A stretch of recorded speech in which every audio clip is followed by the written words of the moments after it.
सबसे पहले बात उस तबके की जो अपनी बात शांति से कहता है और लगातार काम करके अपनी बात मनवाने को लेकर कई बार सड़क पर उतरता है। आखिरकार उनके सब्र का बांध टूट रहा है। हम बात छत्तीसगढ़ के लाखों उन कर्मचारियों की कर रहे हैं जो सालों से नियमित यानी कि रेगुलर होने की उम्मीद पाले बैठे हैं। दूसरी तरफ सीएम शासकीय कर्मचारियों के लिए पीएम को खत लिखते हैं। एक रिपोर्ट देखें।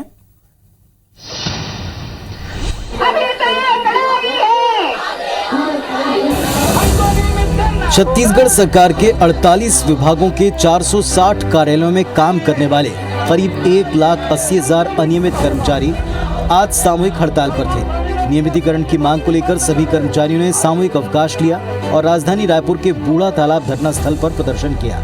छत्तीसगढ़ संयुक्त अनियमित कर्मचारी महासंघ के बैनर तले उनका आंदोलन और विरोध प्रदर्शन हुआ। कर्मचारी महासंघ का साफ कहना है कि आज एक दिन के आंदोलन के बाद भी सरकार उनकी मांगों पर अगर कोई ठोस कदम नहीं उठाती तो 1 सितंबर से प्रदेश भर के तमाम अनियमित कर्मचारी अनिश्चितकालीन आंदोलन पर जाएंगे। एक तरफ अनियमित कर्मचारी भूपेश सरकार पर उपेक्षा का आरोप लगा रहे हैं, तो वहीं प्रदेश के शासकीय कर्मचारियों के हित में सीएम भूपेश बघेल ने प्रधानमंत्री नरेंद्र मोदी को पत्र लिखा है।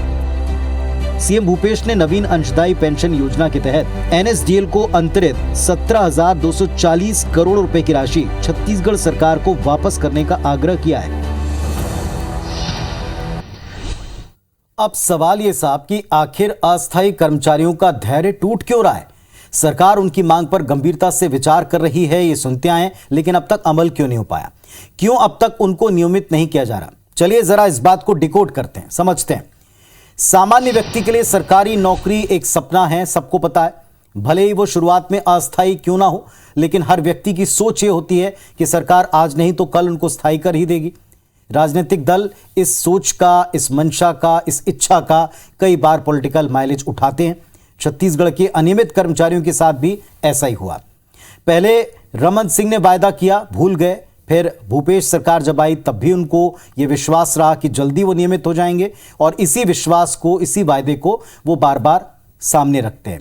सवाल ये पूछा जा रहा है कि सरकार कर्मचारियों को नियमित क्यों नहीं कर रही?